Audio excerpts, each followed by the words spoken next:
Yo, what's up, my people? It's your boy Selecta Jeff, aka Mr. Rewind, Mr. Boyfire, Mr. Hate Maker, and we are live at Dance Off Studios doing the Ugandan Boy Talk Show. I got a lot of information to share with y'all. Make sure you tune in, make sure you watch until the end. Let's go, let's do it. Selecta Jeff right here. We're doing it, baby. Let's go. I'm from a beautiful place, the Pearl of Africa. Hailing with a 256, it's in my blood. That's a gem where the mountains rise. With stories untold, the tapestry of cultures unfolding, so vibrant and bold. A symphony of stars, a celestial light. The drums beating, echoing through the night. Just like a beacon of light, a reflection that's coming up from the Nile. I'm flowing straight into the heart of Africa with timeless stories untold. What's up, Doug? All right, 5, 4, 3, 2, 1. Let's get it. Let's go. Welcome once again to the Ugandan Boy Talk Show podcast. We're dedicated to bring you stories for your regular people, celebrities, and just people who want to come here and have a good talk, good conversation, and have fun to share their life stories. These are the people you see on TVs, on radios, and they come here to just talk about their journey of where they get how they got to where they're at. And today I'm very honored to have Selecta Jeff on the podcast. Selecta, welcome to the podcast, my brother. Pleasure's all mine. It's been a long time coming. Yeah, I've always wanted to come here, bro.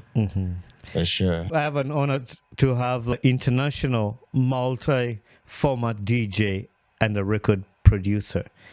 If you see on his Instagram, mostly his Instagram, where I see a lot of work he does, but he puts out his music on like YouTube, Mixcloud, SoundCloud, like you see all the mixes. How did you come up to, I don't know, like becoming an international multi-format DJ? What does that mean when you use that word? Okay, international, I actually claimed it before I even became it, I claimed it and I knew I would be, someone, you know what I'm saying? Like, I knew DJing doesn't stop in Uganda or in one district. Actually, I was inter-district before I was international because I come from Kasese. I wasn't born and raised in Kampala. So I used to talk to myself and I was like, I'm not going to DJ here for forever. Yeah? I knew at the end of the day, I had to make it somewhere else. Yeah, I knew I definitely had to make it out of Kasese and, spread my talent to the rest of the world. Since I was like really gifted since childhood. I've been into the music thing since I was like 5, 6, something like that. Yeah. Like in primary, in my village, I used to play drums, for the church, for school, in my primary. I started way deep in the village, bro. Like too deep. Yeah, the district is called Maliba. The district is called Kasese. The sub-county is called Maliba. So my primary, I spent all my primary 1 up to P7 in the village, way deep. But we were involved in the music. I used to play drums, a few instruments, Yeah. Then I think by age 9, 10, I learned how to play the piano. So I used to play. Yeah, I used to play keys for my church, my local church, since I was 10 years. So I was musical already. And when I went to school, high school, that's when I was like, I should learn this DJing thing because I was exposed to computers because we had a computer lab. And the first thing I did when I reached the computer lab was download a software called Virtual DJ. Yeah, I remember that. I put it on my computer. Yeah.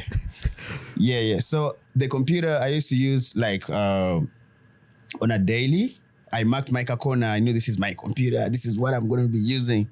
So I downloaded Virtual DJ. I had my speakers, headphones, earphones actually. So I used to move with them, go to the computer lab, download a few songs, maybe 20 songs, 20 tracks. So that's when, I started teaching myself how to mix here and there. I wasn't really, I had no idea.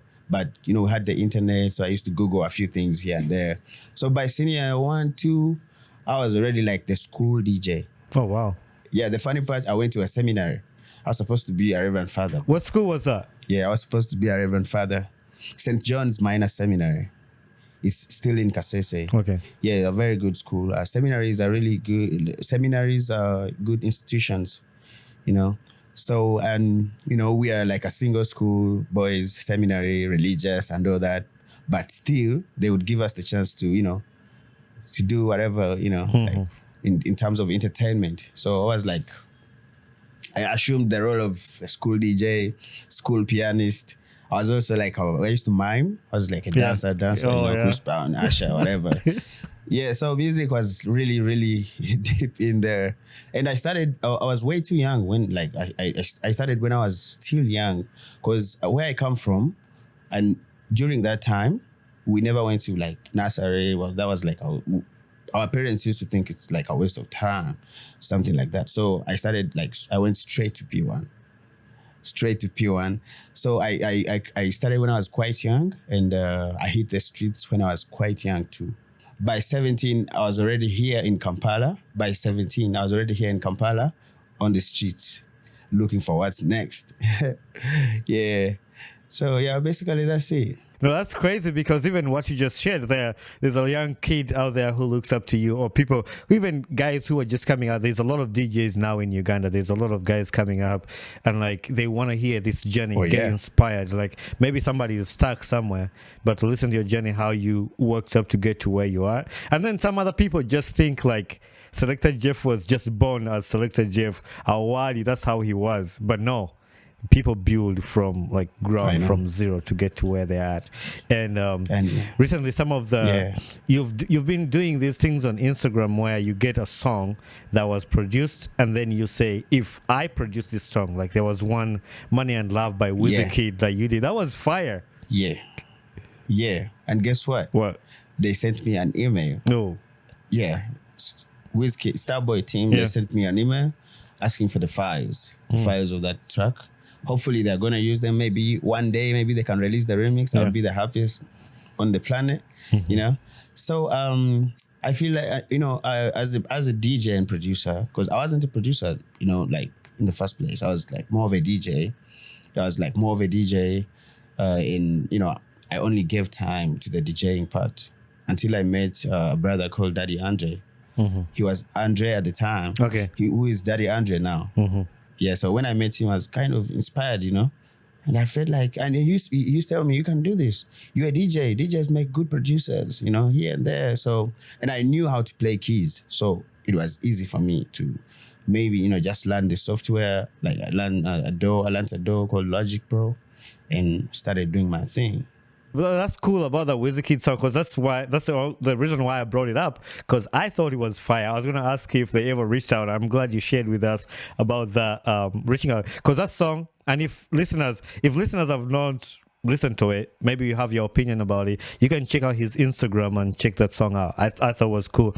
You also you flipped Hit and Run by Shensia. Yeah, and we like started a relationship with the original producer, The Genius, because he actually liked the video and commented on the video, and he told me Shensia also listened to the track and was like, wow, this is fire, because I had I switched it and blended some amapiano in it, a little bit amapiano, Afro dancehall in it, and it was fire. Every time I play it in the club, the reason why I do these mashups is most of the times I don't play music like just the way it is, like straight from Spotify. I'll get a song and maybe get its stems and do my own mashup. So I play most of my mashups in the clubs and people go crazy. I learned that trick from Ethiopia. Yeah. My first time in Ethiopia, I landed and did it whatever I was supposed to do, waited for the show. Then I went to the club, to listen just like 2 hours earlier, like 2 hours prior to my set. It's like, let me listen to what these DJs play around here. Bro, everything was different. It was different, bro. Ethiopia is just here in Africa, bro. But, DJs were killing it. Like, I had never had those versions before. And I was asking them, yo, bro, which version is that? They were like, yo, I made these versions, my personal, my own version. I was like, okay, I need to wake up. When I went back the second time, I had a couple of mashups. So like, yo, you're killing it. I was like, yeah, yeah, it's a good thing to do. That's a smart idea, because even when I watch your clips mixing, like, because you made the mashup, like you're feeling it. Like you give people what you have already felt, like you're in it.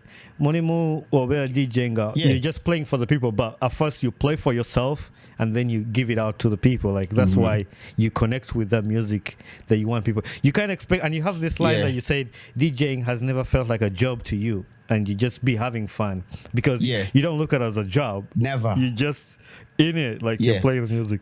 Yeah, and don't get it twisted. Doesn't mean I'm unprofessional or something. But I've forgotten my payment before in the club because I was having so much fun. Yeah. I even forgot they were supposed to pay me, bro. This is true story. This is a true story, bro. It happened to me. Yeah. Sometime I was playing at Liquid Silk. Yeah, back in the day. Like that's where like my journey started. Like officially, I was playing one night and I forgot I was supposed to be paid, bro.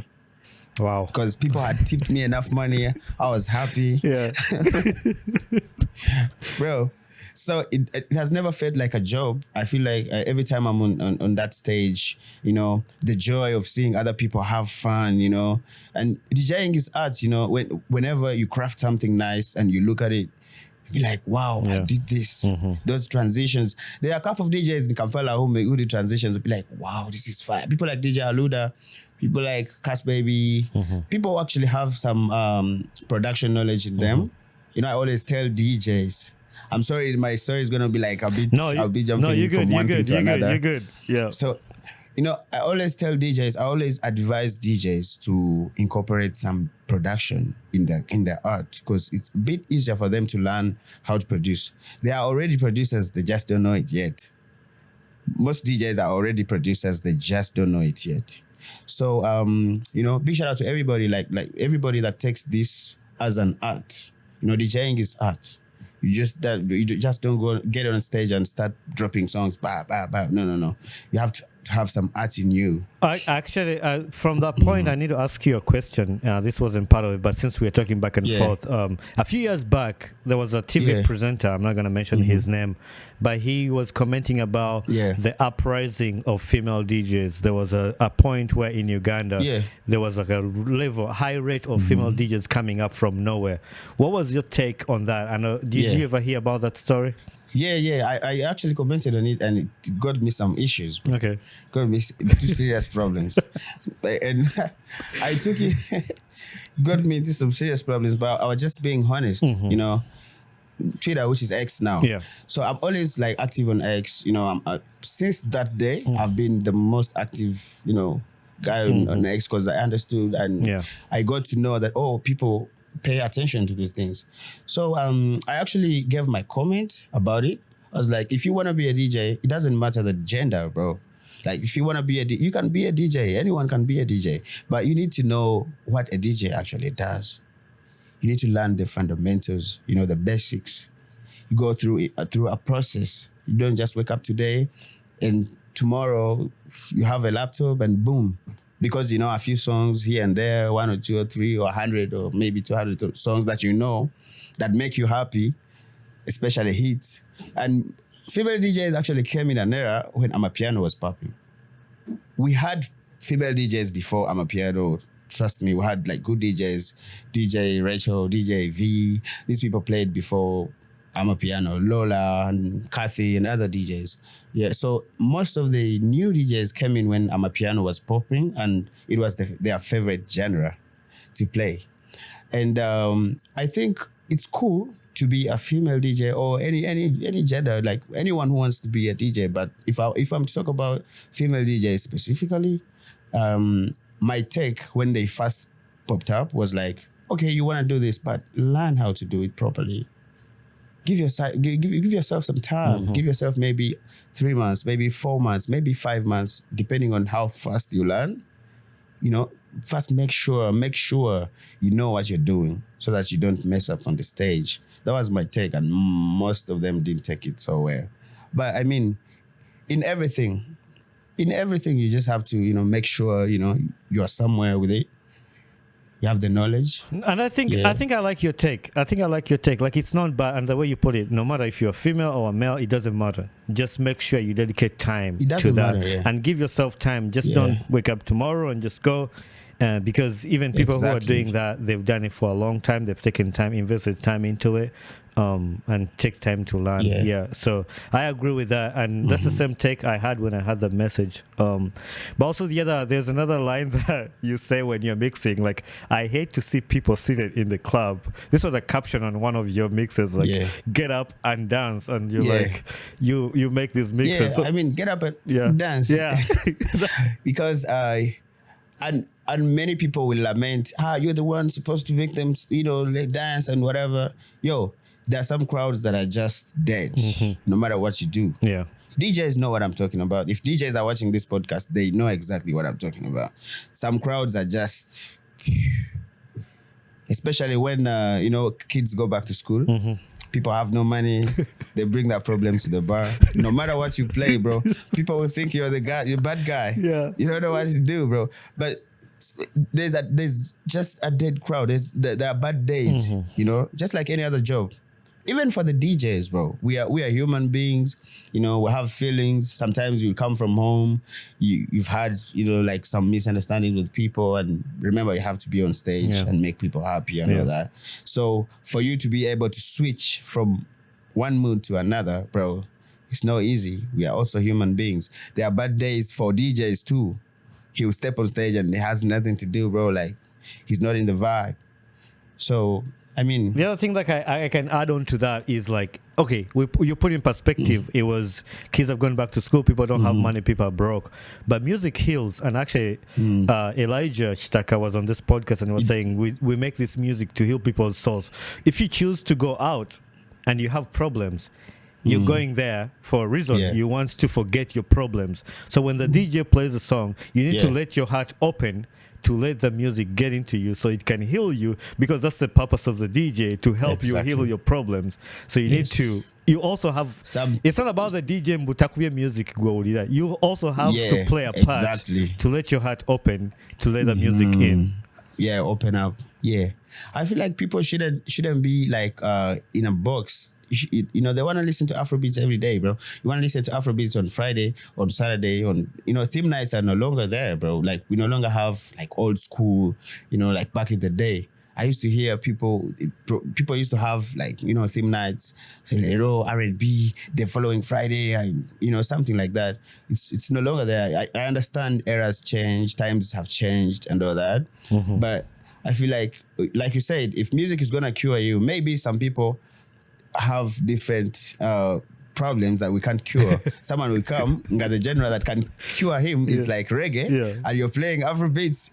He's probably not gonna get cured, and they won't be in the vibe. But I feel like people should open up their hearts more. We are also human beings, man. We're trying to make you happy. Yeah, nothing makes a DJ happy than seeing their crowd going crazy, bro. Every DJ wants to see that. Yeah. At the beginning, you were talking about how you're an Arsenal fan, and we watch sports. Actually, you've been big onto the Euros. I've seen on your social media you update the Euro games that are going on. But to put it in perspective, to even I'm a big Arsenal fan, bro. I'm a big Arsenal fan too. So go Gunners. But go Gunners. Next season we're taking it, bro. You put it in perspective, and I want to put it in perspective for the people. Like, even the players, when we watch a soccer game, those players depend on the fans to boost them to produce the game they want to see. So it's the same thing with the DJs. When the DJ is playing, he needs you to cheer him up so he can give you the best of his ability. But when you're sitting back there in a corner just chilling, you're not giving the DJ the motivation to give you even his best, It will just pull him down and just kill the vibe. It's a two-way traffic. Only that they will lament, you get paid to do this. You have to entertain us because people paid you. I feel like payments for entertainers should be like a token of appreciation. Trust me, because there's no money. I don't think there's an amount that you can really put, to match the energy we give people. Yeah, my energy is not worth 1 million shillings. This energy is not worth 2 million. It's not worth 100 million. Trust me, it's more than just the money. So the money comes, it's just like a token of appreciation. Thank you for making my people happy. Thank you for making me money as a business manager or owner or something like that. This year, I think, John Black released the song Commander, and on your Instagram, then you said this song should be a #1 streaming on number one on all streaming platform because John Black is a talent. Yeah. I like that in many ways because you're supporting a Ugandan and you recognize the talent. Yeah. Kitubulamu asked to support each other in Uganda. What do you think people like Ugandans do not listen mostly to, like, support when Ep207 was on the podcast, Nagamba and he released a 42 album, but people don't listen to that, but they want you guys' music to sound like the Nigerians. What do you think is the biggest problem why Ugandans don't listen to our own music? I think, first of all, you know, there are so many reasons why people don't stream our music. First of all, streaming and all that has just been introduced to Uganda. Trust me, we didn't have Spotify until 2020, maybe. Can you imagine? So people used to upload for us. They used to distribute for us music. You know, people used to be happy to have their music on Spotify a few years ago, bro. It was a flex to have a song on Spotify. So that's how far we've come. And I feel like the streaming audience is still growing. Yeah, the streaming audience is still growing. It's probably like the smallest audience we have. Because mostly people listen to music on radio, on YouTube. By streaming, I was talking about the Spotify kind of, you know. So, and even the YouTube streamers are not as many because I think because of the internet, maybe. The internet is way too expensive in Uganda, my brother. You won't believe it. If I told you how much I pay per month to have internet at home and on my phone, oh, it's crazy, bro.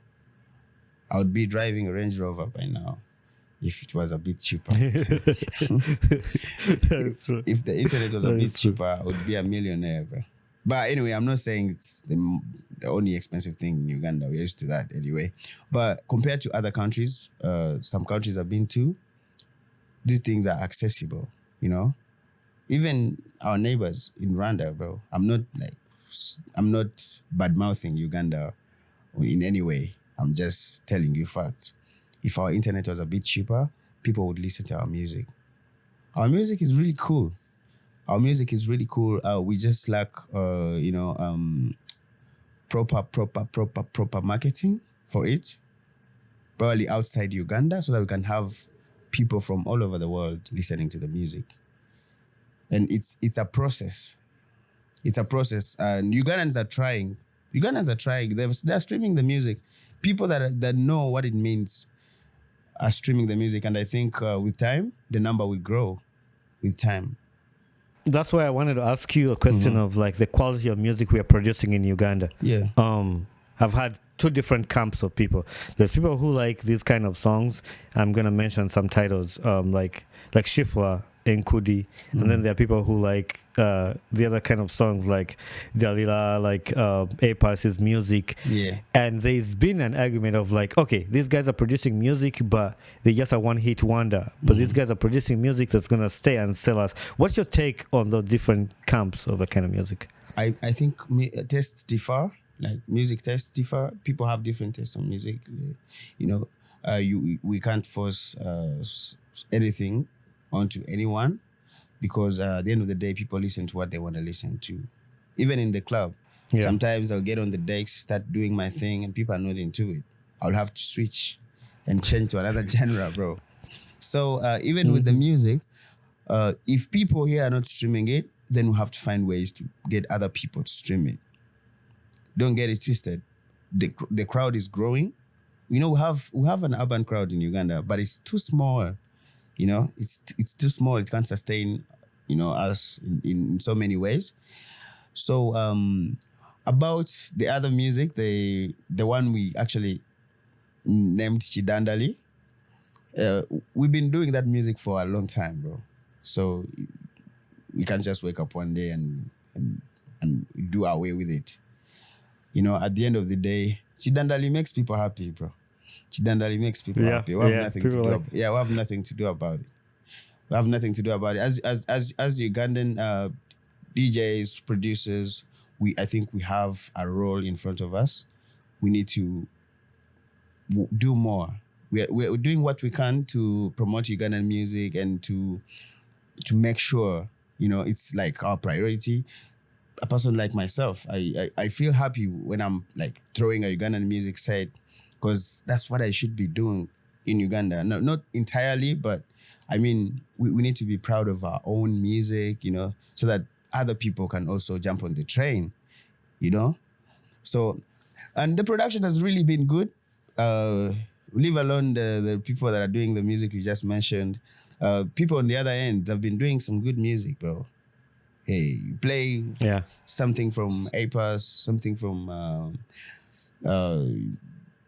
Irene Tale, something from Azawi, something from Vinca, and you feel it, So we have been doing it. And trust me, people from other countries actually do love our music. Yeah, people do love our music. There are some countries I go to and I drop a jam from UG and people are like, wow, who is that artist? Even when they don't know it, they want to know who the artist is. You understand my point? Yeah. They don't know who the artist is, but they want to know. They feel the need to know. So we are really doing okay. We just need more funding. We just need more funding and promotion and all that stuff. I think that's the only thing musicians in Uganda don't have. Do you think, I'm going to switch gears a little bit on the same topic though, but like, do you think the English speaking people get away with a lot of like vulgar songs than the Luganda people? Because an English, somebody who sings a song in English, they're going to use a vulgar word, but then the same person who's going to use it in Luganda, they'll get picked on, but they'll ignore the song in English. Do you think it's like that? Yeah. Because English, not everybody in Uganda speaks English. I know, I understand. Like the biggest percentage in Uganda does know how to, like they speak English and understand it and all that. But English doesn't really like directly affect, most of, like the people, like the crowd and all that. But Luganda, bro, Luganda being a local language, there's a way it sounds, bro. You can't just wake up and start cussing in Luganda. I'm not saying it's okay to cuss in English, but in Luganda, bro, some words sound way too heavy, bro. Yeah, some words sound way too heavy, bro. There's some songs I listen to, rap songs especially, and I'd be like, whoa, if this song was sung in Luganda, where would we be today? So I feel like, it's not as smooth, and I'm not saying I support them doing it in English so they can, condemn people doing it in Uganda. Like they shouldn't be doing it at all. I mean, we have a culture to protect. We have kids to protect at the end of the day. That is true. You also made a statement that said Moses Radio was ahead of his time. What did you mean by that statement? Mose was ahead of his time for sure, 100%. Everybody that's in the music business, a producer or a DJ or whoever, and good music listeners, people who have good taste, people who have a good taste for music, can tell you Mose was probably ahead of his time. Because every time I listen to his music, bro, I'd be like, even if this song came out this year, it would still be a hit. Yeah, so that's how much people, even Alan Tonix was ahead of his time. He still is ahead of his time because most of his music, bro, is timeless. It's the same thing I said about Mose. Their music is timeless. You will play today, you'll play tomorrow, next year, 10 years after, and it will feel the same. Sometimes I don't even realize how old some of his songs are. Feel like they just came out yesterday.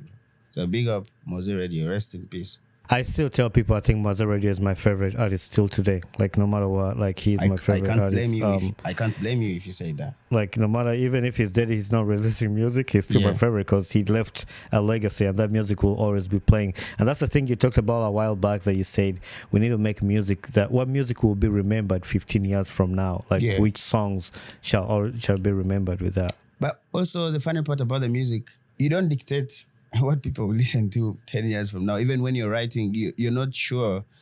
You're not even sure if people will love the song the following month. There are songs like Mike Yazigidi.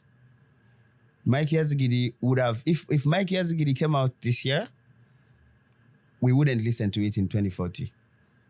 It would be like Nkudi. You understand? If it came out in 2024, we wouldn't listen to Mike Yazigidi in 2034 or maybe 2044 or something like that. I think a few things have changed. Maybe the musicians are way too many. That's why we keep jumping from this one to another to another. There's a lot of content. We have to, to listen to all of them. So, but timeless tracks are still being made. Big shout out to people like Benny Ganta in this era. Big shout out to people like Daddy Andre. I'll play Sichiku Kweka today, and I'll feel like it came out yesterday. Still going though. Okay. We were talking about the song you recorded with Daddy Andre. Oh yeah, sure. In 2017, yeah. Mm-hmm. Can you talk about you put it on SoundCloud and you forgot about it? Yeah. I actually uploaded it. Back in the day, I was really so into dropping stuff, mixes. Yeah. I have so many mixes on SoundCloud that have more than 50,000 streams, bro. I went back, revisited my SoundCloud account, and I was like, wow, people have been streaming these things. We moved on from SoundCloud now. We are more into, Mixcloud, Hear This as DJs. Mm-hmm. That's where we used to put our mixes.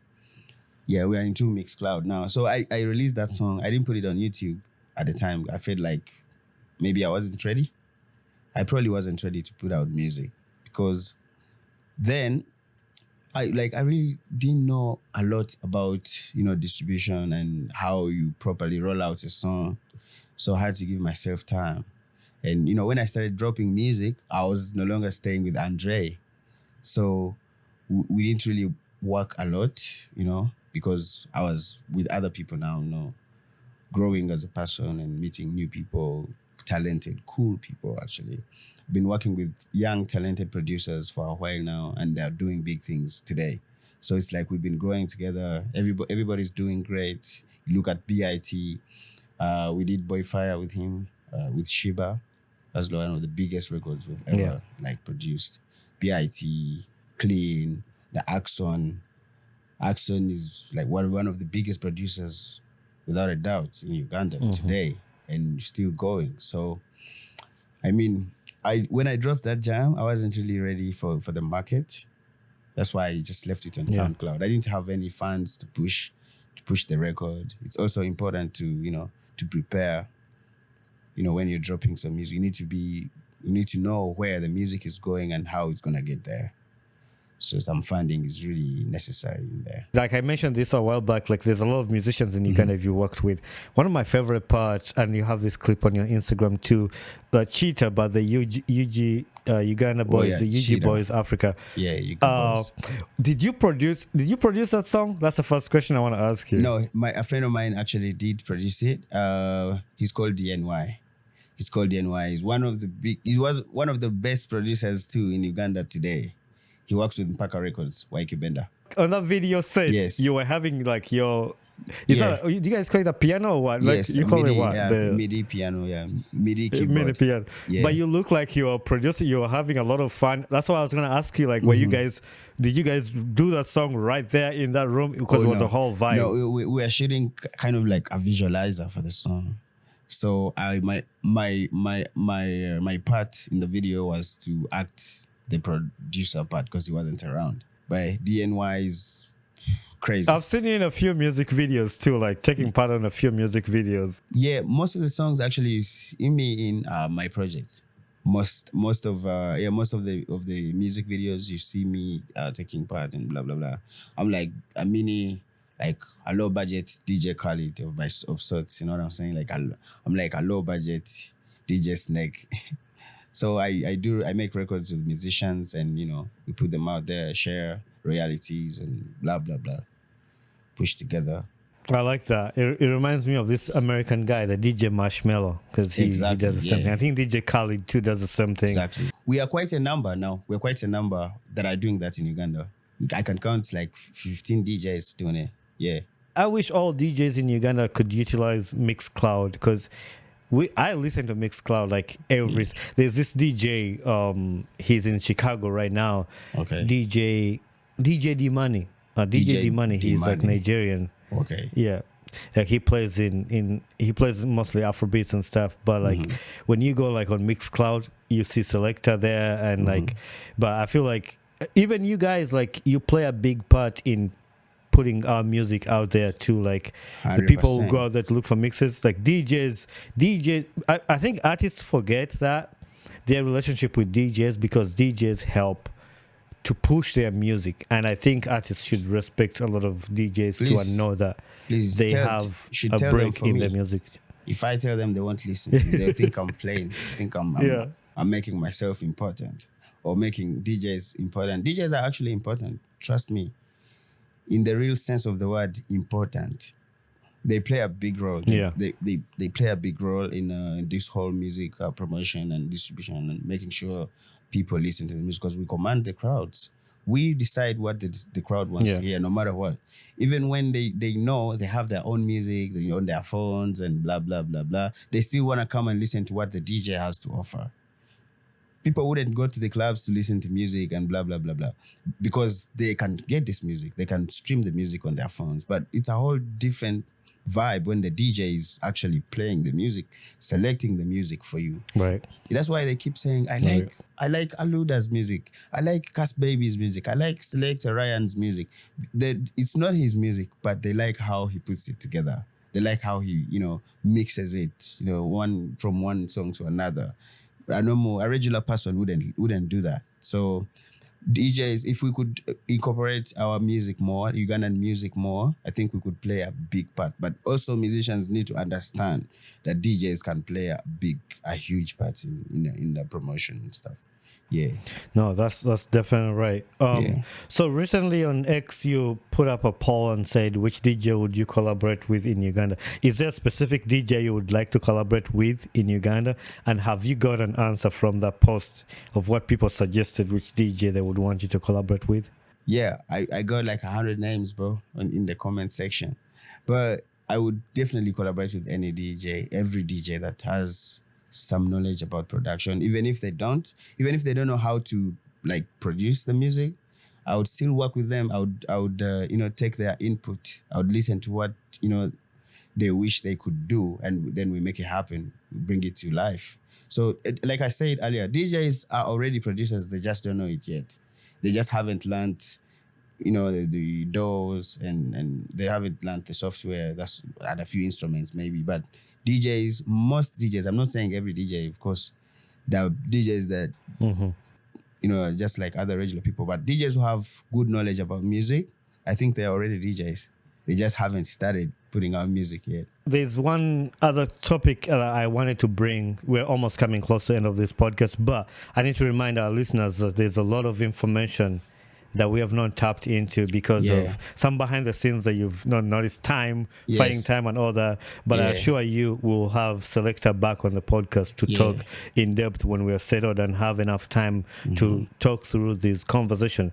But there's one topic I don't want to let you go without us talking about it. You made a post a while back about sexual exploitation in the music industry. Yeah. And there was a response from a bunch of people. I read it because I follow you on X or social media. And especially the one response from the Ninja C. Okay. How she was saying she has never been a part of it. She has never gone through it. Yeah. Which, yes, she has never gone through it, but that doesn't mean other people have not gone through it. But what pushed you to make that post and make the awareness of sex exploitation in the music industry for most of the female artists? You see, there's one thing called reality. You can't escape it. These things happen, even in other businesses, even in, like other industries, So I was just like letting the girl child know that, you want to be a musician. You need to know where you stand. You need to know how everything is done. You need to understand that you have to be prepared. By that, I mean, don't come to Selector. I said people are not kind. Like the industry is not kind at all. Trust me, it isn't. So you don't expect favors from people, just like that, especially people of the opposite sex. No, it doesn't work like that. Life doesn't work like that. If you want to be a musician, and I'm not saying we don't do favors for, female musicians or that, we do a bunch of, I've done so many favors for musicians and I've never asked for anything from any female artist. If there is one, she should come and crucify me. But there isn't. I was just letting them know that I actually watched an interview, Shiba Karunji's interview. She was talking about something related to that. And she said, from what I remember, from what I watched, she said the reason why she hasn't been, exploited or maybe sexually harassed or something like that before. It's because she pays these people the amount of money they ask from her. So she knows I've paid you. This is professional. I was talking on X. I was talking from the sense where musicians will come to you, they want to record a song with you, and they have nothing. They have nothing. They just want you to, they know these things happen. People were just pretending to be feminist and stuff on X. I know we respect that, but you also need to know that there is reality, and you need to face Reality. it. Yeah, if we don't face reality, then we have a problem.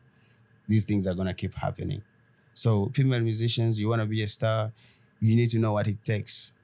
Besides, you don't have to, basically what I was trying to tell them, what they didn't understand. If you can't afford the cash, there are very many modes of payment. The payment doesn't have to be cash. It can be barter trade. You can give me your phone and do a song for you or something like that. But I mean, they need to know the industry doesn't ride on. So I'm a female artist, then people just throw favors at me, blah blah blah, and they won't ask for anything in return. No way. Yeah. Doesn't work like that. They just have to be prepared, enter the game, and no one is trying to exploit you. Who do you think is wrong here? Is it the producers themselves or people who are demanding for it, or is it the girls actually? Because I know you have to look at both sides. Yeah. There are those girls who will offer that, like, hey, I don't have money, but this is what I can do for you to make my song go viral. Okay. And then there's this guy who will say, hey, if you don't have money, this is what we can do to do that. Yeah. So it goes both ways. Yeah. But who do you think is at fault the most? Is it the female artists or the producers? Who needs to work on themselves, or both of them? If both parties are adults, I don't think I can't really say. I'm not saying it's okay. It's not really okay in any way. Yeah. It's not okay. But Yeah. if both parties are adults and they make their own decisions, I think it's up to them. That's what I said exactly. It's up to you to either turn it down or take it. Like in any other. Right. Let's not sit here and pretend as if these things don't happen elsewhere. These things happen everywhere. I just don't have evidence, and I'm not gonna mention any industry. But Yeah. I mean, life is just like that, man. Life is just like that. We just need to find a way to go around it. I wouldn't want anyone to ask me for something like that before they do something for me or whatever. Yeah. No, I think you said it before you say answering this question, and said people hate reality. People don't want to think about reality. You can come up with any sorts of excuses or what, but reality still remains reality, that it happens. Even you might not want to hear it, Yeah. but it's happening. No one wants to listen to anything real, especially if it's that sensitive. I looked at people talk about it and calling me names and stuff, but I just knew they didn't understand the angle from which I was coming. The other thing I want to end with on this topic is, you wrote a message to musician, and this quote, you posted it, I think, in 2022. Yeah. You said, if God ever blesses you and you make it, Yeah. and start making money, take care of your team. Yes. What is where did that message come from? And you don't want to see your team begging, and they helped you to get to where you are, like you were putting them in those words. Where did those words come from? And because I've seen it happen a lot of times. I see people growing together. They build something, and when that something becomes big, some other parties stay behind, other parties keep going. And I'm not saying they should be on the same level but I'm just saying, look out for your team. You guys are a team. He's your producer. He's your PA. He manages all your activities, in the day. He knows when you have an interview. He knows what you're supposed to wear. And, the person can't even buy himself or herself data. Doesn't make sense. If you are making money and you have a team, just make sure they're also taken care of. It's just that simple. And it's only human for everyone to think like that. Musicians, man, that's why in Uganda, these people be saying, "Baimbi bambwa, baimbi bambwa." Yeah, true. Most of the baimbi are actually bambwa. but but at the end of the day, we need to take care of our people, like people who make sure we do what we do, the vibe makers, the team, the team players. Musicians don't make it alone, but most of the times Yeah, the people that's in the true. background don't really yield anything from it. They end up being used for years. See, somebody has been rocking with somebody for like 15 years, 10 years, and they still have nothing to show. But the artist is actually doing okay. I don't think it's right. That is true, and that's why it stuck out to me when you said it. And I actually lied. That wasn't the last thing I wanted to talk about. But you also have a message to creatives, and this Yeah. was in November 17, 2022. You sent a message to creatives. Creative music or talent alone does not cut it. As Yeah. you work on your content, don't forget to work on your networking skills too. Yeah. In this industry, you need to know a guy who knows a guy. Yeah. The more people you know, the better. You say that. And actually, that's one of the first things you talked about before even we started recording. You're talking about like your networking skills and how Yes. it has helped you to get to where you are. Yeah, everything I know today, everybody I know, bro, has been through either Instagram or WhatsApp or X or Facebook or even just meeting Yeah. people in person, and we pick it up from there, So networking is really important in this game, especially for creatives, DJs, producers. Yeah, that's what we're talking about. That's what we're talking about. We're talking about those people in that line. It's really important that you know how to talk to people, and the more contacts you gather, important contacts, the better, because you will need someone to do something for you. For example, I know people who would love to reach out to me, but they feel like, maybe I don't know how Jeff is. I don't know his personality. Maybe he's a show off. Maybe he's not gonna listen to me or blah blah blah. Bro, just shoot that DM. Sure. Yeah. Let It's God the same take thing. it. It's the Yeah. same thing. Like people always say, "How do you get all these guests on your podcast?" Besides people that they recommend, Yeah. I personally write to these people. I'm like, "Hey, Jeff, I'm interested in your content. I would like to sit down with you and have a conversation with you." And Jeff will say yes or will say no. And if Yeah. somebody says no, it's not the end of your life. Like Yeah. it's life has gone on. But what if they say yes? You will never know unless you do it. If I gave you my phone today and you opened my DM, my Instagram, hey, bro, you know how many messages I've sent to Chris Brown since 2014? Yeah. Bro, bro, since 2014, I've been chasing Chris Brown, trying to work with him on like something. I just have to do something with Chris Brown like one day. And it's going to happen one day. I know. One day, Chris, Yeah. I'm looking for you, Nick. Hey, brother. I'm looking for you, brother. So Jelbo for that one day. One day. So Yeah. people just need to, work on their networking skills. It's very important. And, the reason why I keep like posting on X, it's because I can't, share this information every day.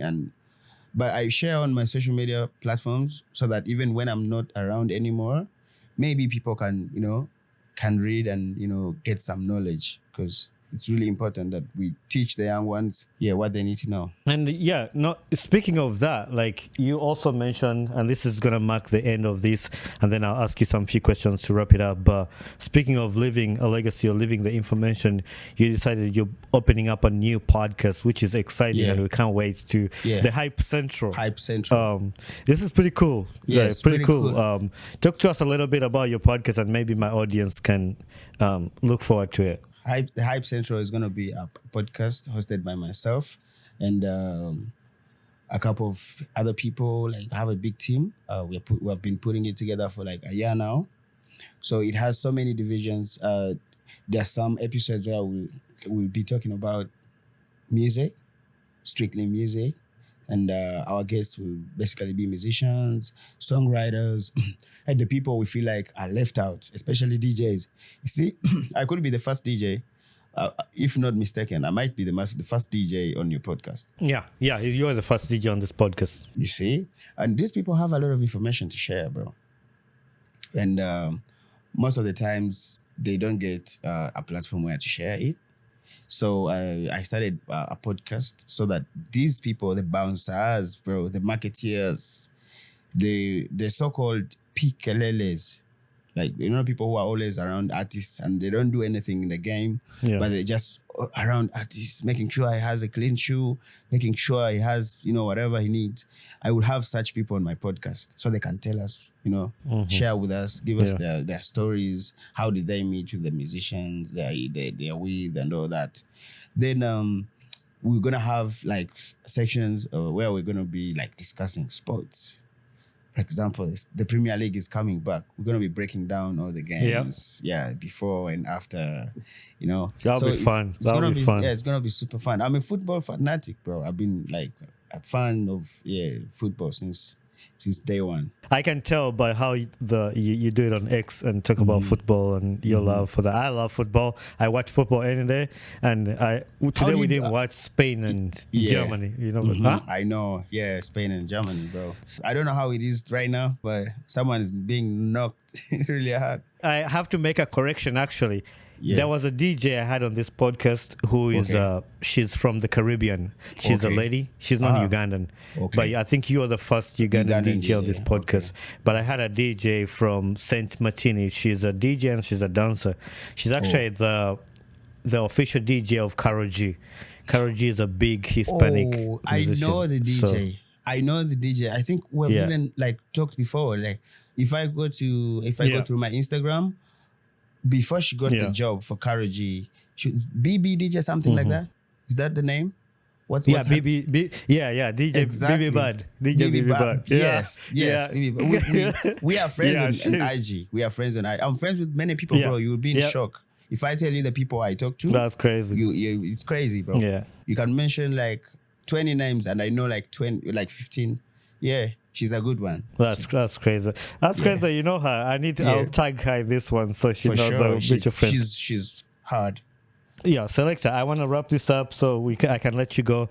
Okay. But I want you to, the signature question I ask people on this podcast, who would you like to see on this podcast next as a guest? And you're going to help me connect me to that person. It could be another DJ or another producer. No, I'm not want to put this in your head. It could be none of those people. Anybody that pops up in your head that you want to see on this podcast. I think we should have you had Axon on this podcast? Not yet. I think you should. He really has information that people would learn from. He's a very good producer. Axon, so Axon. I'll work on getting him. I could give you more than 2 or 3 names maybe. I think Axon would be really nice to have here. You've already had Apas. I think you should have YQ Bender if you haven't had him. I want YQ Bender too. YQ Bender would be nice. I don't want females to think I don't think about them. We can have I think you can have a female, maybe musician, maybe. I've actually never had a female musician on this podcast. That's another thing too. Oh yeah, females are not easy to reach out to. No. You see, even in my networking game, females are not easy to reach out to because they be thinking so many things be going through their heads and stuff. But I think you should have a female guest. Let me see. Yeah, I think that would be great. Like that would be great to have them on the podcast. There's something that I was gonna say that you can have one of the young musicians. Have a piece. I believe she can share with you a few things. Have a piece. Yeah. I've seen her. She's around. She's popular. Yeah, that would be great. Yeah. Anyway. Thank you very much, Selector, for being on the podcast. And I want to remind the people I need to have you back because it's like I told you before we started recording, I had a full conversation for you. 100%. I cut out a lot of stuff just to make this one work. Yeah. But we need to get a second session whenever you get time or when you get back from your tour or anything. We can just link up. Hey there, my name is Bonnie Chibuka, the podcast host of the Ugandan Boy Talk Show. Thanks for watching and listening to my podcast. If you enjoyed this episode, don't forget to hit the like button and don't forget to subscribe. Also, leave a feedback on this podcast because that's how we grow. Thank you very much and be blessed.